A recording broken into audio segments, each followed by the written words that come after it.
Kita buka firman Tuhan di dalam Yesaya pasal yang ke-30. Yesaya 30 ayat 15, 16 dan 17. Sebab beginilah firman Tuhan Allah yang Maha Kudus Allah Israel, dengan bertobat dan tinggal diam kamu akan diselamatkan. Dalam tinggal tenang dan percaya terletak kekuatanmu. Tetapi kamu enggan, kamu berkata bukan, kami mau naik kuda dan lari cepat. Maka kamu akan lari dan lenyap. Katamu pula kami mau mengendarai kuda tangkas. Maka para pengejarmu akan lebih tangkas lagi. 1000 orang akan lari melihat ancaman 1 orang. Terhadap ancaman 5 orang kamu akan lari. Sampai kamu ditinggalkan seperti tonggak isyarat di atas puncak gunung. Dan seperti panji-panji di atas bukit. Saudara, mengapa Tuhan memberikan firman-Nya ini kepada orang Israel?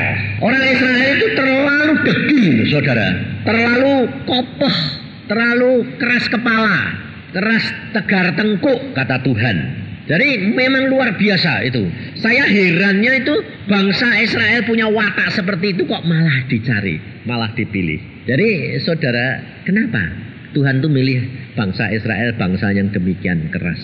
Sebab saudara, Tuhan tuh mau menunjukkan bahwa manusia itu semuanya terbatas. Tetapi Tuhan tidak terbatas. Tuhan sanggup mengubah segala perkara. Maka dari itu saudara kalau membaca firman Tuhan dan saudara renungkan, saudara pelajarin, kemudian diterapkan kepada diri kita sendiri. Supaya kita tuh tahu kita itu sama bangsa Israel itu tegar tengkuk mana. Supaya kita itu tahu kelemahan kita itu sampai di mana. Sebab saudara perhatikan, tidak ada bangsa yang lebih menderita daripada bangsa Israel. Padahal bangsa pilihan. Tetapi juga tidak ada bangsa yang makmur seperti bangsa Israel pada waktu zaman Salomo. Tidak ada, sampai sekarang tidak ada. Kekayaan seperti itu, kemakmuran seperti itu, hikmat seperti itu tidak pernah ada. Nah, dari situ supaya saudara dan saya itu belajar. Kalau saudara tidak nurut Tuhan, akibatnya penderitaan kayak bangsa Israel yang lebih menderita daripada bangsa yang tidak mengenal Allah. Tapi kalau saudara menyenangkan hati Tuhan, saudara akan dibuat lebih daripada bangsa-bangsa yang lain. Jadi sebetulnya kita ini disuruh memilih, saudara. Makanya rahasianya kenapa kok Tuhan berkata di dalam Yesaya 30 ayat 15 ini begini. Dengan bertobat dan tinggal diam, kamu akan diselamatkan. Dalam tinggal tenang dan percaya terletak kekuatanmu. Ini adalah dasar untuk mengalahkan akan kepikiran kita yang selalu berkembang, berkepingin cepat, melakukan segala sesuatu dengan kekuatan sendiri, merasa dirinya mampu. Nah, rahasianya sebetulnya di situ, saudara. Di mana setiap saudara merasa mampu, justru di situ Allah tidak bisa kerja. Tetapi sebaliknya kalau saudara sudah menyerahkan 100%, Allah yang bekerja. Nah, coba perhatikan, bertobat, tinggal diem. Kan seperti orang tidak punya ambisi, tidak punya kemampuan, sudah tidak punya akal budi, hikmat lagi. Itu Tuhan yang mau, saudara. Maka dari itu kalau kita tidak sampai ke situ, ya kita tidak akan sampai-sampai. Sebab saudara perhatikan antara Abraham dan Lot. Dua-dua orang benar. Abraham benar, Lot benar, betul lah. Tapi karena Lot memakai akalnya terus, dia pada waktu disuruh Abraham memilih, sebetulnya dia kan orang muda. Kalau disuruh milih gitu ya harusnya dia itu mengembalikan kepada Abraham yang tua, yang sudah pengalaman berjalan dengan Tuhan. Menurut Bapak Abraham, saya lebih baik milih yang mana. Tapi karena Lot, dia akalnya masih kuat, dia milih Sodom dan Gomora, lembah seperti lembah taman Allah. Tapi saudara perhatikan, akhirnya Lot kehilangan segala-galanya. Meskipun Lot diselamatkan karena dia disebut orang benar, tapi kehilangan segala-galanya. Nah, kehilangannya itu apa? Kan daging. Artinya harta benda, ya toh? Istri, kedagingan semua. Dia sendiri selamat. Nah, maka dari itu saudara, dari situ saudara dapat pelajari. Kalau saudara tidak berani melepaskan semua-semuanya, itu akan menjadi jerat buat saudara. Karena ternyata kalau kita tidak berani melepaskan itu, kenapa? Sebetulnya itu termasuk ketinggian hati. Yang tidak kelihatan, kelihatannya baik, tapi itu sebetulnya Tuhan berkata itu ketinggian hati. Kurang percaya, berani menyerahkan ke dalam tangan Tuhan yang tidak kelihatan. Itu ketinggian hati. Dan ketinggian hati itu kekejian bagi Allah. Ini firman Tuhan. Coba kita lihat di dalam Amsal pasal yang ke-16 ayat yang ke-5. Setiap orang yang tinggi hati adalah kekejian bagi Tuhan. Sungguh ia tidak akan luput dari hukuman. Loh, jadi saudara dan saya tahu, tetapi saudara dan saya tidak tahu caranya melepaskan ketinggian hati itu. Sebab kemarin yang kita sudah bicara, kuncinya itu kerendahan hati itu untuk menikmati seluruh janji Tuhan.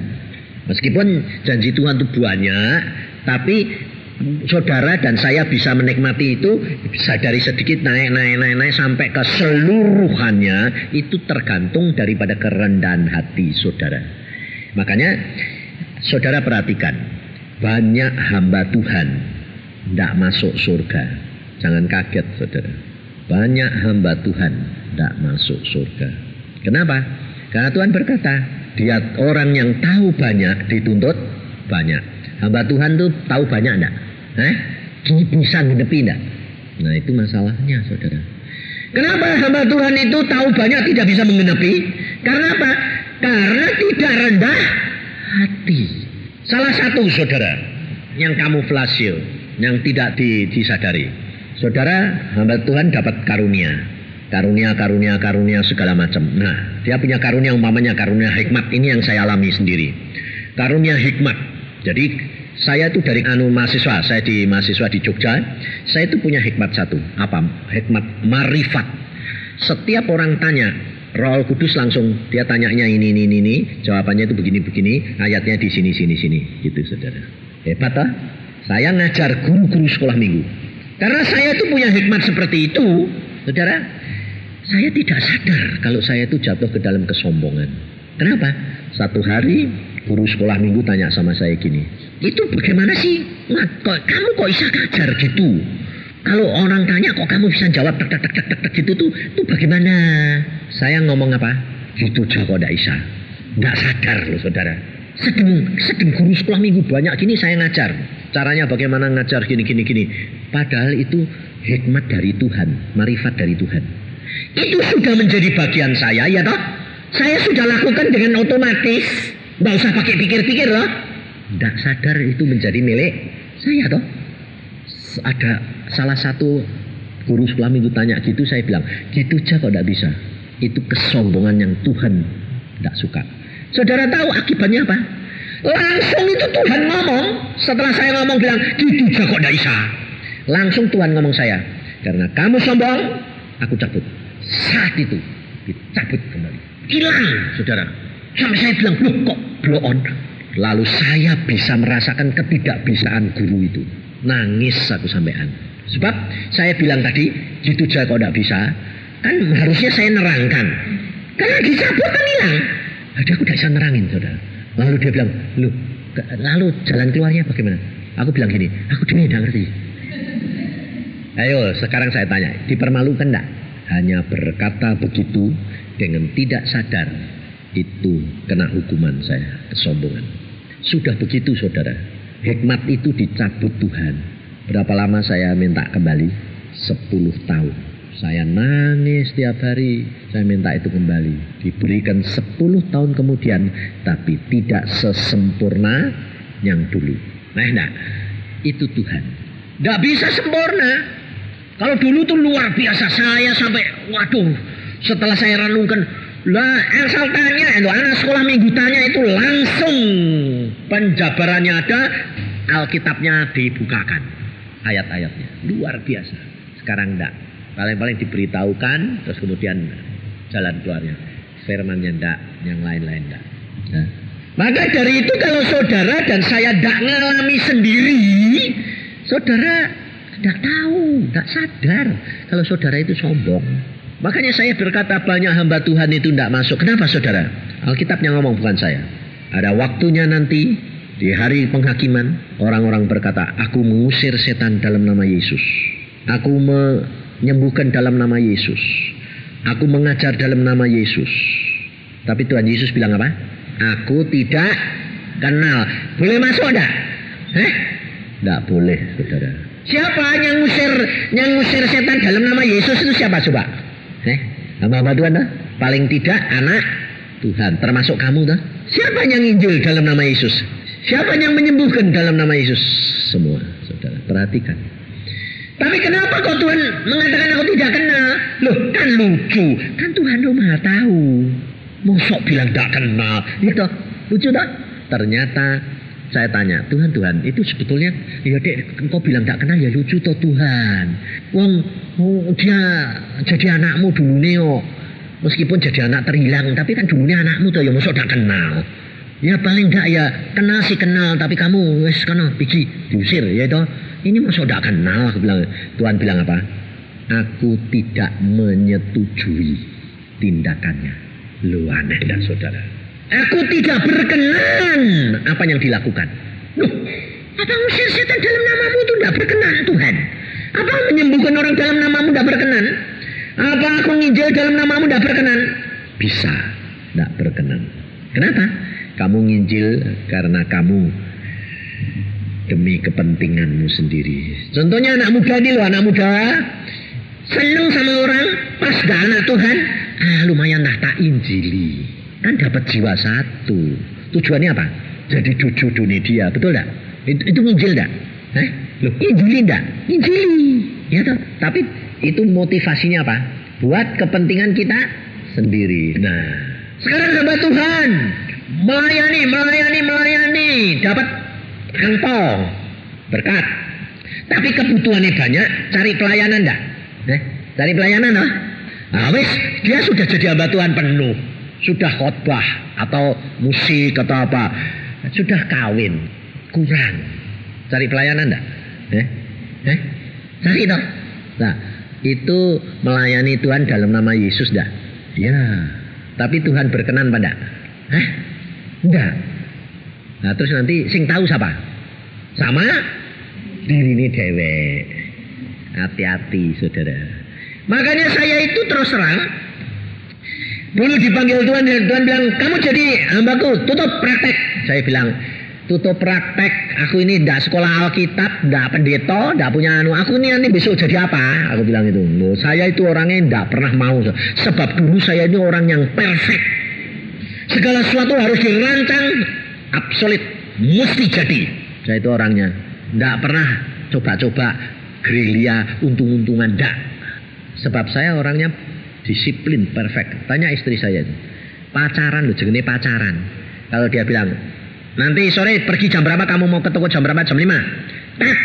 Oke. Jam 5, saya di rumah. Saya kalau naik sepeda motor itu pergi ke rumah dia, sudah tak hitung berapa detik, berapa menit. Pernah kejadian saudara, saya kecepatan 5 menit sampai di rumah dia. Apa aku masuk? Enggak, di depan. Nah, antik dah. Antik dah? Nah iya makanya itu. Tapi orang sekarang sudah jadian hamba Tuhan, sudah dirubah kayak gini. Semua orang kepingin kayak Pak Yusa. Bodoh, saya bilang. Ini kan sudah jadi. Anakku sendiri ini pada waktu itu dia bilang, Pak, besok kalau aku mau punya jodoh kayak kamu aja. Aku bilang, jangan. Aku bilang, kita batalin loh saudara. Kenapa? Kamu tidak kenal bapakmu. Loh, Pak, sekarang gini. No, tanya mama. Tak cerita nih. Aku dulu pacaran ya mama gini. Masa? Wih, gak jadi loh gitu, gak jadi. Loh, saudara bayangin. Jam 5, tak ketok. Dek. Kalau bukan dia yang bukai, tak tinggal. Wow, langsung. Ayo kowe, kapok dak? Untung makanya aku bilang jodohmu itu lo baik. Nggak model kayak aku. Bayangin saudara, dia pacaran sama saya 13 tahun, tiap hari nangis. Tapi lucu toh, tahan tuh. Karena apa? Karena Tuhan, bukan karena dia. Dia kalau sama saya sebetulnya tidak mau. Tapi karena Tuhan berkata itu jodohmu, ya mau. Yang penting itu permulaannya apa akhirnya? Waduh. Dia ditanya pinter. Tapi kalau di tengah jalan kayak gitu mau enggak? Mau kalau Tuhan itu yang penting saudara. Makanya dari itu saudara jangan lihat permulaan, jangan lihat di tengah jalan. Tapi akhirnya yang penting. Bayangin saudara, istri saya itu menderita berapa tahun? 13 tahun pacaran. Gak pernah dia bilang, kita itu kawin kapan? Gak berani dia ngomong gitu. Ngomong belum dikawin wis nangis terus kayak gitu. Saya itu kerasnya luar biasa loh saudara. Yang paling sampai sekarang tuh saya tidak pernah lupa. Saya nggak, kalau di jalan ada anu tuh saya geli dewek. Geli apa? Aku dulu kok jahat kayak gitu ya, gitu loh saudara. Bisa mengucap syukur kalau diubah Tuhan. Bayangin saudara, pacaran lulus SMA, pesta, pakai pakaian pesta, sudah ke salon bagus. Pulang, aku bilang, ayo pulang. Masa dengan mainan polones gitu. Tapi karena sandalnya dia tak cari tidak ketemu, gandeng orang. Waduh. Jadi aku kan gandeng orang ini. Lah aku kan jengkel orang ini. Jadi tak pikir-pikir kok tidak ada. Tidak tahu wis gandeng orang maseng harus. Aku bilang, kamu tahu sepatu tadi di mana? Lalu kan ditaruh di situ semua. Ya sebetulnya cekelin ya. Udah datang aja colke loh. Lah setelah itu saudara, saya sudah bosan. Setengah jam itu sudah bosan. Saya gandeng dia tidak bosan-bosan. Terus diputar-putar terus. Aku sudah bersing situ terus-terusan. Saudara tahu jengkel aku apa? Aku bilang, tak deketi. Tahun ini, pulang. Saya bilang gitu, apa saya tunggu? Tidak. Saya turun trap, tek, turun, ngambil sepeda motor, tak starter. Dia tahu watak saya sudah turun. Sandal sepatu dia dicangking, lari dia. Sepeda motor sudah tak start, dia nyemplung-plek nyangking sandal. Pakai pakaian pesta di sepanjang jalan. Nenteng sepatu. Bayangin. Ada enggak orang laki model kayak gitu? Ada, saya sebagai ngawur. Enggak ada. Saya gini loh model orangnya kayak gitu loh. Saya kalau ngomong itu ngalami sendiri sungguh-sungguh nyata. Maka dari itu saudara, tapi orang model kayak gitu bisa diubah Tuhan. Ngerti? Makanya dulu istri saya itu kurus kering. Berarti cuma 37. Kurus kering gini. Lah, tiap hari nangis penderitaan loh. Sekarang bayangin 73. Makmur, mekar terus. Hidup dengan Tuhan itu luar biasa Tuhan, saudara. Tapi saudara dan saya bisanya diubah itu bagaimana? Kalau saudara tidak ngalami, cuma teori-teori toh, tidak bisa saudara. Harus ngalami sendiri, praktek. Saya juga begitu. Saya bilang, saya teriak sama Tuhan, Tuhan tolongin dong, bagaimana ini caranya ngubah? Tuhan bilang, kok tolong. Sudah ada tertulis, Tuhan bilang. Iya, tapi bagaimana pengeterapannya? Baca firman, lakukan, ya toh? Nah, lakukannya bagaimana? Firman Tuhan berkata apa? Coba kita lihat di dalam Roma. Jadi kita itu mesti melakukan, saudara. Kalau kita tidak melakukan, Roma 10 ayat 10. Karena dengan hati orang percaya, loh, saudara sama saya percaya toh? Dibenarkan.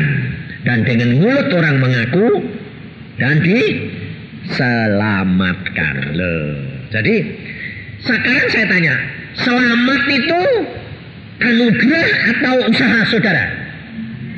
Anugerah. Perubahan watak saudara dari jelek jadi baik, itu anugerah atau usahamu? Anugerah. Tidak ada orang bisa ngubah watake. Makanya selalu orang ngomong piye? Dari sonone wis ngono. Modele wis gitu. Aku dilahirkan begitu. Ya kan? Selalu akalane gitu alasannya. Tidak bisa. Ternyata memang betul Tuhan bilang, tidak ada orang yang bisa mengubah watak. Watak itu tidak bisa diubah, hanya bisa diciptakan baru. Yang asli tetap tidak. Tetap. Contohnya kayak gini. Kerang itu bikin mutiaranya bagaimana? Kalau kemasukan pasir, ya toh? Nah, pasirnya tetap pasir ya. Terus dibungkus dengan apa? Liurnya jadi mutiara, tapi dalamnya tetap apa? Pasir. Saudara dan saya tetap debu enggak ini? Wataknya tetap enggak? Tetap enggak? Tetap. Tapi dengan dibungkus firman dan firman ini jadi mutiara. Kelihatannya bagus enggak? Tapi sebetulnya dasarnya apa? Pasir. Selama mutiara ini dibungkus tiap hari, tambah lama tambah tebal, pasirnya kelihatan enggak? Enggak. Tapi kebentur ya bawa tutuk pecah. Kelihatan enggak? Ya. Itu manusia. Sudah baik, mengenal Tuhan, sudah berubah. Tapi kalau dia kebentur, akhirnya hatinya pecah. Kelihatan asli ini enggak? Asli. Saudara tahu? Sekarang saya tanya, setiap saudara ini jelek atau baik? Sadar? Tapi kadang-kadang dia dijeleki orang mau enggak? Kenapa? Loh, kamu tahu sadar jelek loh. Tapi kalau dijeleki orang mau enggak? Kenapa? Sombong. Lah ya toh. Loh, kalau saudara itu sadar jelek, dijeleki orang, ya kamu bilang apa? Memangnya aku jelek kok. Betul enggak? Itu rendah hati, saudara. Makanya saya itu terus terang, dia omongin apa, disesat, dia omongin apa, saya mesem aja. Kenapa? Sebab Tuhan yang ngajar saya. Saya dulu gampang kesinggungan, tanya istri saya. Nyinggung sedikit, langsung tang. Saya itu orangnya tidak pernah minta tolong orang. Itu terawang sombongnya sampai ngetop penuh, tak mungkin. Saya bisa hidup sendiri. Saya itu sama Tuhan saja begitu. Coba ada kurang ajari luar biasa. Waktu saya mau ujian, saya sudah apalin. Melodok. Tuhan bilang gini, Yusa, ya Tuhan, kamu itu sudah belajar toh? Sudah bisa? Sudah. Tapi Tuhan bilang, tapi kamu sombong tuh. Kamu merasa bisa, jadi kamu nanti tidak lulus. Aku digituin mbak Tuhan. Tuhan bilang gini, gue tak lulus. Aku bilang gini, Tuhan asal gue gak melu-melu, aku lulus. Ayo, ada gak orang suami kayak gitu? Gak ada saya. Saya itu orangnya kurang ajar, luar biasa saudara. Bukan mbak manusia atau mbak Tuhan. Tapi lucu nih, saya kok disayang sampai sekarang tuh saya gak berani kurang ajar lagi. Paling-paling ya itu menghimbau. Tidak berani saudara, saya dulu kurang ajari luar biasa. Tuhan ini tidak jawab, tak tantang gitu. Asal kau tak ikut-ikut. Aku bilang, aku pasti lulus. Sebabnya apa? Sebabnya saya yang nenter teman-teman semuanya itu saya. 2.500 pertanyaan tak kuasai. Ya pasti tuh, masuk 10 pertanyaan yang tidak keluar dari situ, tidak keluar mungkin, mesti dari situ. Wong dari tiap bab itu pertanyaan ini saya bikin, diputer kayak apa saya bisa. Tuhan bilang kamu tidak lulus. Saudara tahu, ngalami saudara. Makanya itu maju, dosennya bilang sudah belajar, sudah mantep toh, mantep. Ambil kertas, Anggisi udah ambil kertas gini, ayo modeling, lisan, tanyai. Nomor 1, yuk ini. Oh di sini saudara. Itu kan nomor segini jawabannya ini. Langsung di sini tuh, sudah. Tapi saudara saya mau ngomong, lidah saya kaku.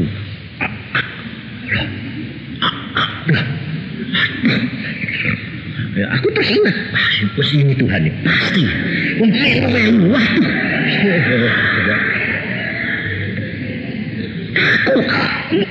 Dosa ini saudara nyerutu.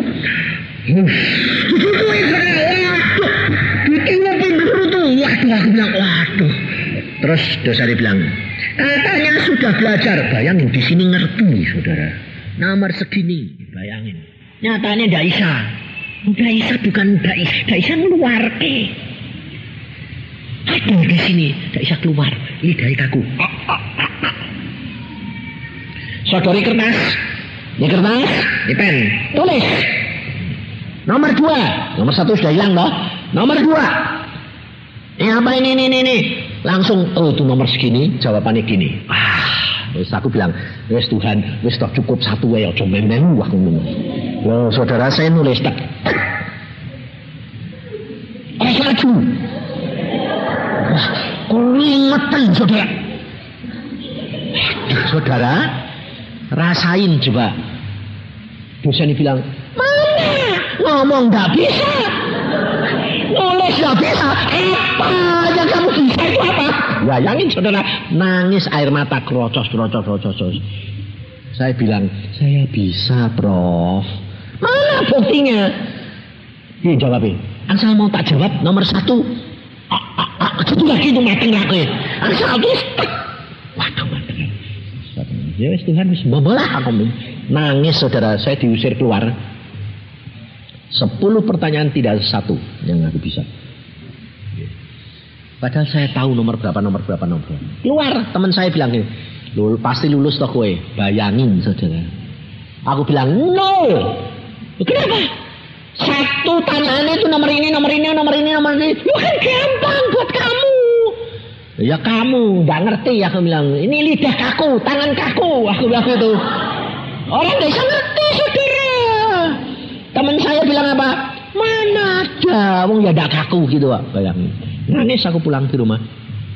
Di situ saya itu mengenal Tuhan, bahwa segala sesuatu tanpa Dia tidak bisa apa-apa, saudara. Jadi bagaimana Tuhan? Ngomong sama dirimu. Kowe kok sombong itu buat apa?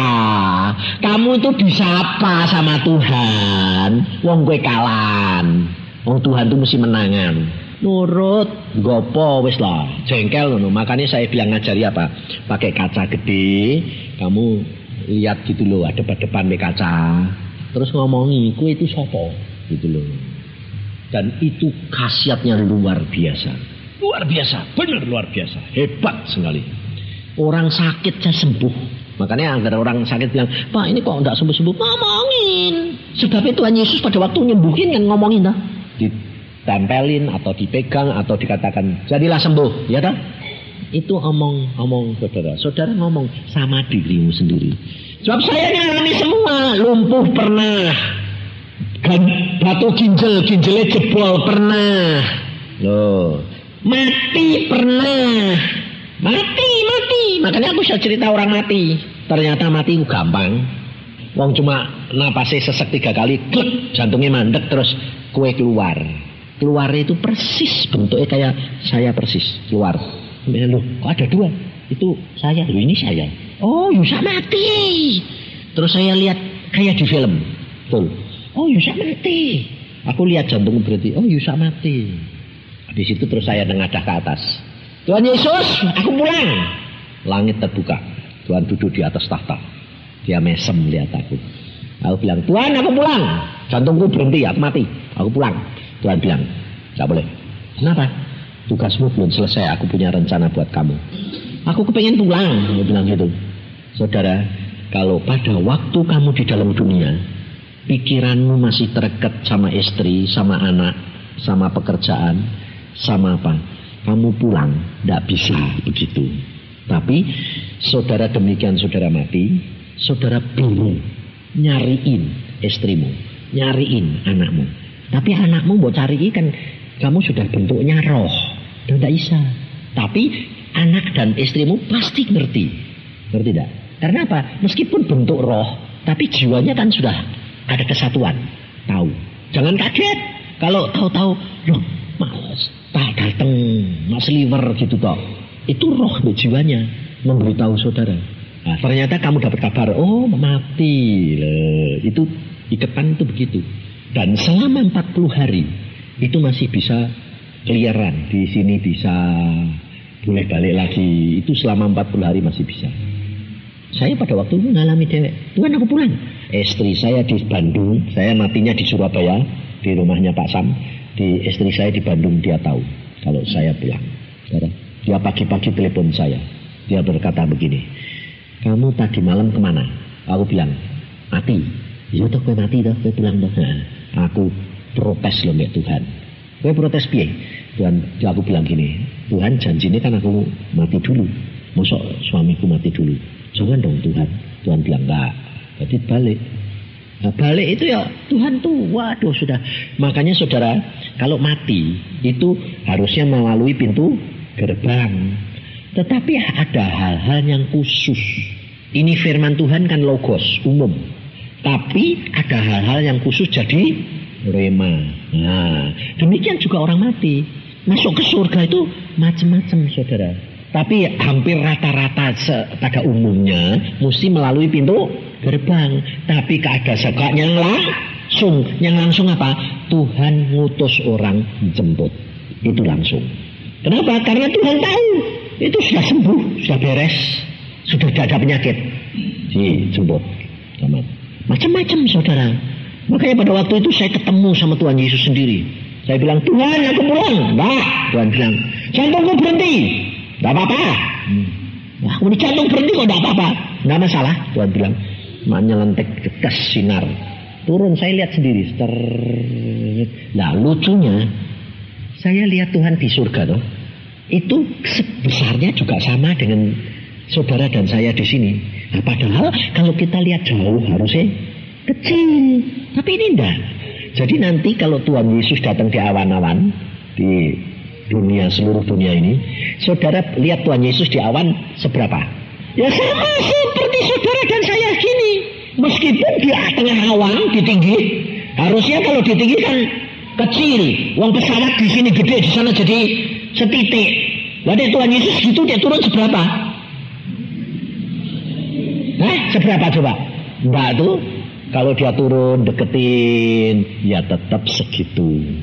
Itu dunia roh begitu saudara. Nah nanti dunia daging baru. Tidak ada jarak, tidak ada perbedaan. Gede-gede, gini dah. Makanya saudara tahu, mulutmu ini dipakai itu di dunia. Di sana itu tidak pakai mulut banyak-banyak itu tidak. Paling banyak itu dipakai di mana? Di sini. Karena lebih-lebih perempuan itu cerewet. Makanya saudara, mulutmu itu dipakai cuma di sini. Makanya Alkitab berkata apa? Dengan mulutmu kau diselamatkan. Omong, pakai mulutmu itu. Sebab di dalam dunia roh itu begitu. Saudara kepengen itu langsung sudah berada di tempat. Waktu saya diajak ke sana sama Tuhan, saya bilang gini. Kan istri saya kan cerita, dia 2 kali dibawa ke surga lihat Romae. Aku kan iri. Makanya dia tadi bilang cemburu ilahi. Wah, pinter lah. Pinter itu. Padahal cemburu tidak boleh. Tapi dia ditambahi cemburu tapi ilahi. Saya ngalami. Lalu saya bilang Tuhan, mama aku mau tunjuki Romae. Istriku mau tunjuki rumah. Aku tak pernah mau tunjuki rumah. Bisa Tuhan, aku bilang itu. Tuhan bilang apa? Kamu tidak punya rumah. Bayangin saudara. Makanya itu saudara, kalau Tuhan itu berfirman, itu belum tentu kamu bakal ngerti. Tidak ngerti. Sebab Tuhan ngomong itu rahasia. Jadi kalau Tuhan bilang, kamu tidak punya rumah. Lah saya yang langsung nangis. Tambah sedih setengah mati. Aku tidak punya rumah ya Tuhan. Sebabnya aku ditunjuki saudara. Bukan rumah saya, tapi ditunjukin. Ini loh tingkat 1 nih kayak gini. Loh, lah kok rumahnya kok godang kok saudara. Wah, gede-gede gitu loh. Kayak rumah apa? Kayak gudang barang. Loh, ini apa Tuhan? Itu rumah gedang. Rumah yang besar. Nggak ini suku Dayak, suku Ano itu kan model gitu dah. Rumah itu gede, seluruh keluarga dimasuk ke situ kabeh. Aku bilang, ini tidak ada apa-apanya. Kalau kamu cuma sekedar masuk itu tidak ada apa-apanya. Kursi siji tidak ada. Kosong melompong. Terus ini rumahnya anak-anak Tuhan sing sekedar masuk. Ya, ini tingkat 1 ini cuma gini tok, tidak ada apa-apa nih. Ngumpul kabeh rombongan. Sebabnya imannya juga rombongan. Sebabnya contoh nih, saudara dek sembayang, dewean dek sembayang barengan enak nih. Enak banyakan toh, rasanya mantep. Berarti itu iman rombongan. Nanti kau nanti terikat di dunia, terikat di surga. Jadi yo kene rombongan kau kono yo rombongan. Ya wes, tapi wong kowe senenge rombongan ya silahkan lah. Ya aku ndak sendiri-sendiri. Jadi tingkat 2, tingkat 3, tingkat 5 itu semua sama. Satu tingkat itu semua sama. Tapi di sana tidak ada orang bilang, Tuhan aku kok cuma tingkat 1. Tidak ada. Sudah masuk situ itu sudah bilang gini, aduh terima kasih Tuhan, untung aku masuk. Tuh. Dan di tingkat 1 itu banyak hamba-hamba Tuhan. Saudara tahu? Kenapa? Karena miskin. Itu karena motivasinya kesombongan itu tadi. Cari pelayanan, terus kemudian dapat berkat, lalu berkatnya seolah-olah miliknya sendiri. Itu dapat karunia seolah-olah punyanya sendiri. Itu saudara, hati-hati. Maka dari itu saudara, kau harus kenali dalam dunia daging untuk masuk ke dalam dunia roh. Sebab kalau tidak, saudara rugi. Banyak orang Kristen tanya gini, nah, ini bagaimana sih Pak? Kayak papa mamaku yang lama-lama itu belum kenal Kristen itu bagaimana Pak? Nah, lalu ada bilang, ya didoain toh, nanti kan bisa selamat. Telat, itu urusannya Tuhan, bukan urusan saudara. Memang ada orang-orang yang khusus itu ada bisa selamat, bisa. Kenapa? Karena dia belum pernah mendengar berita tentang hal Yesus. Itu dia dihukum, diadili menurut kepercayaannya. Meskipun dia kelihatannya menyembah berhala, mencari kebenaran, bisa. Makanya sekarang saudara, kaum Ismail dia banyak ditemui Tuhan. Dan firman Tuhan sudah berkata, di akhir zaman ini nanti banyak malaikat diutus untuk menemui orang-orang untuk membuat mereka bertobat. Saudara jangan sampai ketinggalan. Karena kalau saudara ketinggalan, tidak ada jalan lain. Sudah tidak ada, sebab saudara dan saya sudah mengenal akan Tuhan. Dan nanti, kenapa ini dikatakan hamba Tuhan ini, dikata Tuhan Yesus berkata, kamu nyinjil dalam nama Yesus, aku ngusir setan dalam nama Yesus, tapi Tuhan Yesus berkata, aku tidak kenal. Ini orang-orang yang bagaimana? Yang begini. Ini orang hamba Tuhan ini memang ngusir setan, apa-apa. Nah, tetapi hamba Tuhan ini tidak tanya sama Tuhan. Dia melakukan karena kesukaan dia sendiri. Contohnya begini, coba. Ada orang kecewa sama Tuhan. Dia hamba Tuhan. Dia sakit, tidak disembuh-sembuhin. Kecewa sama Tuhan. Lalu akhirnya ada hamba Tuhan yang lain. Udahlah, tidak apa-apa. Serahkan Tuhan, yuk kita doa. Orang kecewa berat sama Tuhan. Itu Tuhan senang atau benci? Tuhan tidak suka, saudara. Ya toh? Nah, dia ada hamba Tuhan bilang, tidak apa-apa, Tuhan itu penuh kasih kok. Tidak usah bertobat dulu, tapi ayo didoakin sembuh. Nah, dia sembuh. Sekarang saya tanya, dia dapat kesembuhan itu, kemudian dia lebih sayang Tuhan atau lebih hatinya condong kepada hamba Tuhan itu? Nggak sadar dia akan memuji hamba Tuhan, ngerti nggak? Hati-hati saudara. Tuhan itu memberi kepada orang yang rendah hati, yang hatinya melekat. Tapi kalau hatinya tidak melekat, ngapain? Malah dihukum. Maka saudara perhatiin, kalau kamu sayang nyawa, kamu bakal kehilangan nyawa. Ini susah sekali membedakan. Sebab Tuhan berkata nanti akhir zaman, mujizat nabi palsu banyak sekali, mujizatnya sama. Tapi di situ saudara harus bisa membedakan, itu Tuhan atau Yesus yang palsu. Saya ngalami sendiri saudara. Saya tidak tahu. Secara akal ini tidak ngerti. Secara nyata tidak ngerti. Kalau itu bukan Tuhan, tapi setan. Pernah setan itu sama Tuhan itu jejeran persis dua. Modelnya sama Yesus. Tidak tahu aku. Yang Yesus yang mana, yang setan yang mana. Tidak tahu. Kalau tidak Tuhan Yesus sendiri yang ngomong. Lalu karunia-karunia saya lihat sendiri saudara. Saya sendiri terheran-heran. Orang sembahyang 20 anak-anak Tuhan berkarunia. Saya diundang, tolong Pak dicek apakah ini dari Tuhan apa enggak. Saya sembahyang, Tuhan ini tidak ngomong AB, tapi waktu muncul nubuatan, waduh saya kagum-kagum. Saya sendiri kagum-kagum. Benar, cerita tentang surga, benar. Aspek ini, orang ini bilang gini, aku lihat kamu tadi pagi jam 4 sembahyang. Kamu sembahyang untuk ibumu, bapakmu. Bapakmu sekarang sudah di surga. Bapakmu sekarang sudah di tangan Tuhan. Bayangin. Baik enggak? Baik. Alkitabiah enggak? Alkitabiah. Kamu enggak usah takut lagi karena saudaramu sudah di sana. Ini tahu surga, saudara. Aku sampai sini loh Tuhan. Dia kok tahu surga? Enggak jawab Tuhan. Maka dari itu saudara mesti hati-hati. Hatimu sungguh-sungguh menengadah kepada Tuhan. Jangan menceng. Sehingga pada waktu itu saya diam aja. Akhirnya 20 orang sudah dinubuati. Semua benar. Semua bilang gini, terima kasih Tuhan Yesus, Engkau kok sayang, Engkau tahu aku, Engkau tahu hatiku. Saudara, aku berdoa begini kok Engkau turutin. Sampai ke tempat saya, dia bilang gini, aku tahu Engkau hamba Allah yang setia. Benar tak? Aku bilang, oh benar juga ya. Lah setan ternyata yang ngerti kok. Ya benar. Nah ini embel-embel ini yang aku kaget. Embel-embel. Tapi mengapa kamu tidak percaya kepadaku?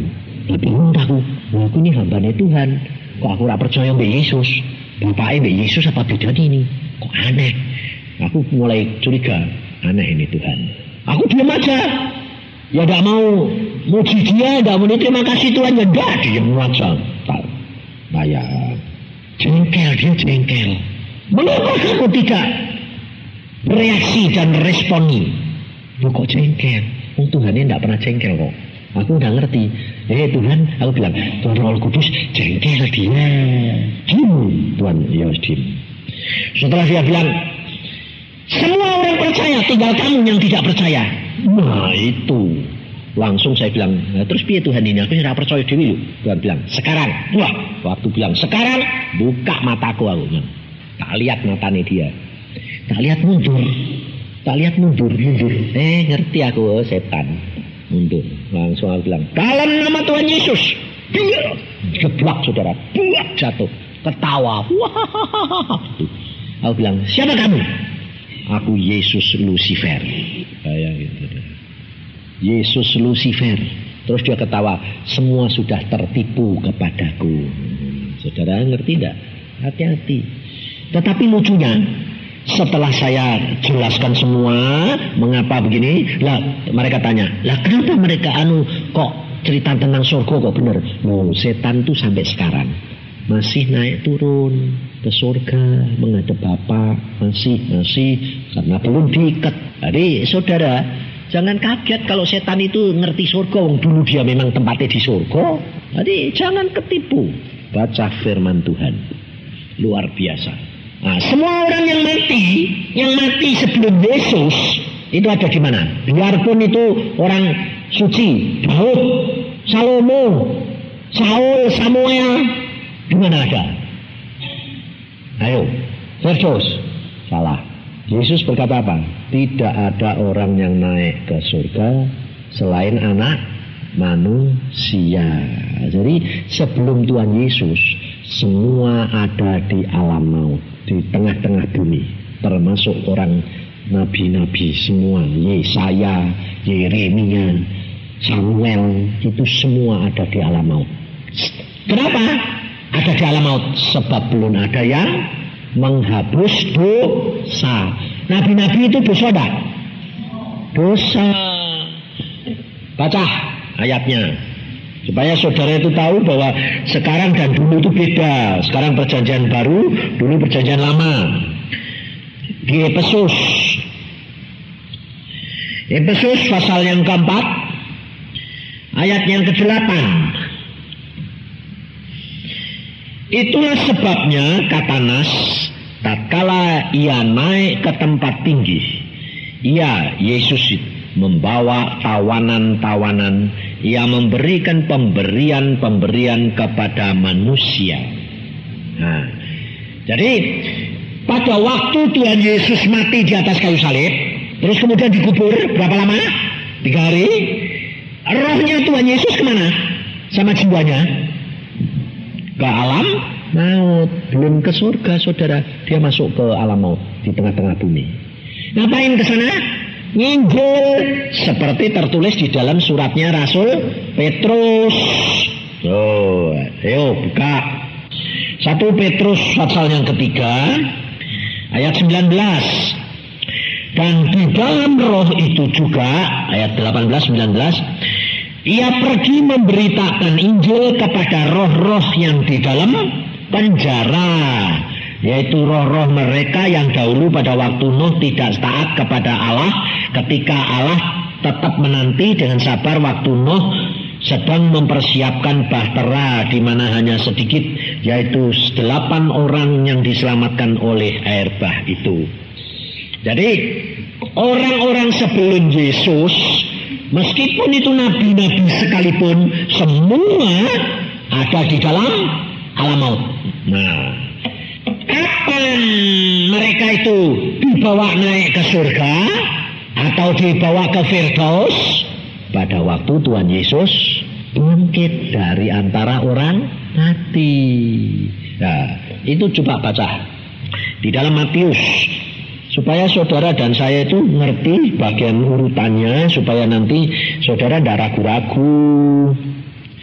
Matius 27 ayat 51. Dan lihatlah, tabir bait suci terbelah 2 dari atas sampai ke bawah, dan terjadilah gempa bumi, dan bukit-bukit batu terbelah, dan kuburan-kuburan terbuka, ya dah? Dan banyak orang kudus yang telah meninggal bangkit. Loh. Jadi pada waktu Tuhan Yesus mati, itu gempa bumi, kubur-kubur melekas. Orang kudus bangkit. Bangkit dari mana? Dari kubur. Tapi jiwanya dari mana? Alam maut. Dari kubur. Tapi sudah keluar dari kubur belum? Belum. Masih gelombang-gelombang, belum keluar. Keluarnya kapan? Nunggu Tuhan Yesus bangkit dari antara orang mati. Tuhan itu ceritanya itu luar biasa, saudara. Nah, sekarang saya tanya, itu termasuk Samuel enggak? Termasuk. Jadi kitab Samuel, pada waktu Samuel diundang sama Saul, waktu Samuel tanya Tuhan enggak dijawab, terus Samuel minta dukun manggil Samuel dari alam maut. Itu Samuel, saudara. Itu bukan setan. Alkitab berkata itu Samuel. Tapi kenapa Samuel di dalam Alkitab berkata, kenapa kamu usik aku? Karena apa? Di alam maut sekalipun itu ada 7 tingkat juga. Nah, Samuel ini di tingkatan yang paling atas. Yang paling atas itu tidak ada api, tidak ada penyiksaan, tidak ada apa-apa. Tenang, tempat cuma nunggu. Nanti Tuhan bangkit. Tuhan datang ngajar. Jadi pada waktu Tuhan Yesus mati, Tuhan memberitakan, akulah jalan kebenaran. Samuel langsung bilang, nah ini tak tunggu-tunggu. Lah, bangkit, pergi ke Firdaus. Tapi kalau sekarang anak-anak Tuhan sudah kenal Yesus, mati, dibawa kemana? Ke Firdaus, tidak pergi ke alam maut, gitu. Jadi jangan saudara nanti bingung. Lah, orang yang tidak kenal Tuhan bagaimana? Ya ke alam maut. Di sana ada orang Kristen enggak? Ada, banyak. Di sana ada penginjil enggak? Ada, banyak. Di sana ada pendeta enggak? Ada, banyak. Sebab banyak hamba-hamba anak-anak Tuhan yang dapat penglihatan, saudara. Ada pendeta sama jemaat di sana. Makanya saudara harus belajar. Karena apa? Tuhan Yesus berkata apa? Apakah nanti kalau anak manusia datang mendapati iman? Banyak gugur semua. Makanya itu jangan ribut. Jangan kepengin dunia lama-lama. Siapa sing mati sih itu untung. Karena bejo dia itu bejo. Nurut Tuhan. Kawin lindungi. Sesuai ribut ya Tuhan. Nggak kayak sing dari Jakarta ke Tapang itu. Terus pakai manten. Ribut copoti kabeh. Pakai celana pendek, kawin mbak, baju pinjeman, celana pinjeman lagi. Bayangin, saudara. Engkau dan Tuhan sudah janji lo, kalau engkau menurut kepadaku, maka aku akan melindungi engkau. Jadi saudara dan saya tidak perlu apa? Takut.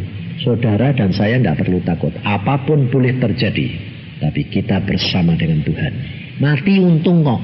Ngapain pusing-pusing, betul gak? Nah iya, makanya itu tenang aja deh. Berjalan dengan Tuhan. Relax. Nanti engkau akan mengalami kemuliaan Tuhan demi kemuliaan Tuhan. Ayo kita sembahyang.